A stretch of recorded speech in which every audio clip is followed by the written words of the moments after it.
বৃষ্টি ভেজা সকাল নিয়ে সবাইকে জানাই গুড মর্নিং। তো বন্ধুরা, তোমরা কেমন আছো? আশা করি তোমরা সবাই ভালো আছো। তো welcome to my YouTube channel Uma blogger চ্যানেলে তোমাদের সবাইকে স্বাগত জানাই। তো আজকে আমি একটা ছোটো ব্লগ নিয়ে তোমাদের সামনে চলে এলাম। তো অবশ্যই ব্লগটা পুরো দেখবে, যদি ভালো লেগে থাকে অবশ্যই আমার চ্যানেলকে লাইক, শেয়ার অ্যান্ড সাবস্ক্রাইব করতে একদম ভুলবে না। তো চলো আর কথা না বাড়িয়ে ব্লগটি শুরু করি। চলো আমার সঙ্গে থাকো আর দেখো আজকে কি ব্লগ বানিয়েছি আমি। হ্যালো বন্ধুরা, নমস্কার। আমি আবার চলে এলাম তোমাদের সামনে নতুন একটা ছোট ব্লগস নিয়ে। তো welcome to my YouTube channel Uma blogger চ্যানেলে তোমাদের সবাইকে স্বাগত জানাই। তো কোথাও যাচ্ছি, বিশেষ মানে খুব আনন্দের একটা জায়গায় যাচ্ছি, মানে যেখানে গেলে তোমাদের মানে সকলেরই মন মানে শান্তিতে ভরে যাবে। তো বহু বছর আগে আমি যেতাম, অনেকবারই গিয়েছি, কিন্তু এখন আমি আমার বহুত বছর পর আবার যাচ্ছি। তো কোথায় যাচ্ছি, কি করব সারাদিন, তোমাদের সঙ্গে সবই শেয়ার করব। তো ভিডিওটা পুরো দেখবে, অবশ্যই তোমাদের ভালো লাগবে। তো চলো, আর যদি ভিডিওটা ভালো লেগে থাকে তবে অবশ্যই আমার চ্যানেলকে লাইক, শেয়ার এন্ড সাবস্ক্রাইব করতে একদম ভুলবে না। তো চলো আমার সঙ্গে।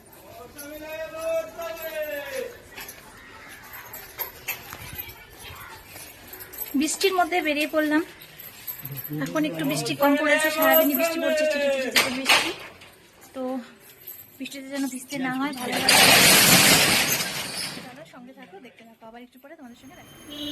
তো পৌঁছে গেলাম শ্রী শ্রী শ্যামাসুন্দর গৌরীয় মঠ। এটা হলো শিলিগুড়ি মিলনপল্লীতে রয়েছে এই মঠটি, যেখানে আমি বহু বছর আগে অনেকেই এসছি, তো আবার বহু বছর পর এলাম। তো এটা হলো মন শান্তির সবচেয়ে সুন্দর জায়গা। তো চলো এবার ভিতরে প্রবেশ করি আমরা। দেখো, মন্দিরের চারপাশে কিন্তু এভাবে যে ঠাকুরের যে লীলাগুলো, শ্রী চৈতন্যদেবের, শ্রীকৃষ্ণের যেগুলোই হোক, সব সুন্দর করে দেওয়া রয়েছে। তো এগুলো দেখতে ভীষণ ভালো লাগে, তো ভাবলাম তোমাদের সঙ্গেও শেয়ার করি। তো চলো দেখে নাও। হরে রাম, রাম রাম হরে হরে, হরে কৃষ্ণ কৃষ্ণ কৃষ্ণ হরে হরে। এখানে আসার পর না মন সত্যিই ভালো লাগে, মানে একটা শান্তি টাইপের একটা ফিলটাই খুব ভালো লাগে। মনে হয় কোথাও একটা আলাদা পরিবেশে চলে এসেছি, যেখানে শুধু শান্তি শান্তি, না কোনো ঝুট ঝামেলা কিচ্ছু নেই, এই টাইপের। তো আমার এই মঠটি খুব পছন্দের। তো বহু বছর আসা হয়নি, তো আজকে সুযোগ পেয়েছি, তো অবশ্যই চলে আসব। তো চলো এবার ঠাকুরের দর্শন করিয়ে দিই। দেখো, শ্রীকৃষ্ণ রাধা শ্রী রাধা মার সঙ্গে এদিকে গুরুদেব রয়েছে, আর এটা দেখছো, এটা খালি। আসলে এখানে রয়েছে আমাদের জগন্নাথ ঠাকুরের এই আসনটা। তো উনি নেই, কারণ এটা এই সময় উনি গিয়েছেন ওনার মামার বাড়ি ঘুরতে। তো মামার বাড়ি তোমাদের অবশ্যই দেখাবো, চিন্তা করবে না, ওনার দর্শন তোমরা পাবে। তো আগে তোমরা শ্রী রাধাকৃষ্ণ দর্শন করে নাও। দেখো, খুব সুন্দর ঠাকুর, অপরূপ সুন্দর। ঠাকুরের ড্রেসগুলো প্রত্যেক দিন এখানে চেঞ্জ করা হয়, তো আজকে এই ড্রেসে আমি দেখতে পেলাম। চলো দেখে নাও মন্দিরটা ভালো করে।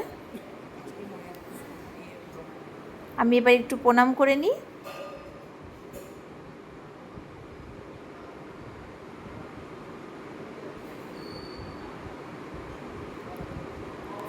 এবার তোমাদের দেখিয়ে দিই। এই দেখো, এখানে কিন্তু আমার পুরো ফ্যামিলির নাম রয়েছে, আমারও নাম রয়েছে উমা দাস। আসলে এখানে অনেক বছর আগে আমরা এসে আমাদের নামগুলো মার্বেলে আমার শ্বশুরমশাই করিয়েছিল এখানে। তো বহু বছর পর এলাম যখন, তো তোমাদেরকেও দেখিয়ে দিলাম। তো এটা হলো মন্দিরের পেছন দিকটা ভীষণ ভালো। আর যাদের জন্য এসছি, এটা হলো আমার এক ভাগ্নি, যে তোমাদের হাই বলে দিল। ও কিন্তু ব্যাঙ্গালোরে থাকে, ও আজকেই এসছে, ও ব্যাঙ্গালোরে চাকরি করে। আর পাশে দিদি রয়েছিল, এখানে দিদির ছেলের বউয়ের মা, তার বাচ্চারা, বাচ্চাদের বন্ধুরা, আর এক কাকিমা, সবাই রয়েছে এখানে। আসলে এই দিদি আজকের উৎসব, যে আমাদের খাওয়া দাওয়ার ব্যবস্থা করেছে, এই দিদি আজকে এখানে। তো সেই সুযোগে আমি আজকে মহাপ্রভুর প্রসাদও পাবো। তো চলো পুরো দেখে নাও একটু মন্দিরটা। এবার তোমাদের বলেছিলাম আমি জগন্নাথের দর্শন অবশ্যই করাবো। তো প্রথমে রথটা দেখে নাও। এই রথে কিন্তু জগন্নাথ তার মামার বাড়িতে বেড়াতে গিয়েছে। তো চলো রথটা একটু দেখে নাও ভালো করে। এবার চলে এলাম জগন্নাথের মামার বাড়ি। তো মামার বাড়ি ভীষণ সুন্দর, আগে আমি প্রণাম করে নিই, তারপরে তোমাদের জগন্নাথের দর্শন করাচ্ছি। এই দেখো জগন্নাথ এখন রয়েছে মামার বাড়ি। ঠিক 7 দিন পর সে আবার তার নিজের বাড়ি চলে যাবে।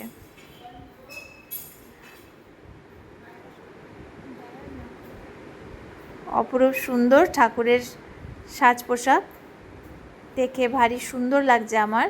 তো তোমাদেরও কেমন লাগছে অবশ্যই কমেন্ট করে জানাবে।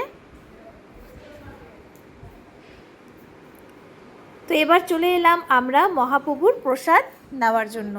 ইনি হলো এই মঠের মহারাজ, যিনি সবাইকে আগে নিজে হাতে পরিবেশন করবে, তারপরে আমরা সবাই প্রসাদ গ্রহণ করবো। আর উনি সবার লাস্টে কিন্তু এখানে প্রসাদ গ্রহণ করেন, সবাই খাইয়ে উনি খেতে ভালোবাসে। তো প্রসাদগুলো দেখতেই পাচ্ছ, এখানে প্রচণ্ড ভিড়, অনেক লোক রয়েছে। আর প্রসাদ যখন আমি মানে মুখে দিই তখন আমার মনে হয় কি যেন আমি একটা মানে কি খেলাম, মানে এত সুন্দর হয়, স্বাদ হয় খেতে। আমি আগেও বহুবার এসেছি, প্রত্যেকবারই মানে প্রসাদ মানে এত স্বাদ হয়। এখানে দেখতে পাচ্ছ অনেক কিছু দিয়েছে। এখানে পটলের একটা পটল পোস্ত, যেটা খুব স্বাদ হচ্ছে, শুক্তো, ডাল, লেবু, বেগুনি, পোলাও, চাটনি, মিষ্টি সব রয়েছিল। পেট করে আমি খেয়েছি, পনির রয়েছিল, মানে একটা মানে রান্নাও মানে অস্বাদ নেই, সব স্বাদে ভরা, খেলে পরে বুঝতে। তো তোমরা অবশ্যই যদি শিলিগুড়িতে যারা আছো এই মঠে একবার গিয়ে অবশ্যই ঠাকুরের দর্শন করো, আর পারলে মহাপ্রভুর ভোগ নিও। তো আজকের মতন আমার এই ব্লগ আমি এখানেই শেষ করছি। সবাই ভালো থেকো, টাটা, বাই বাই।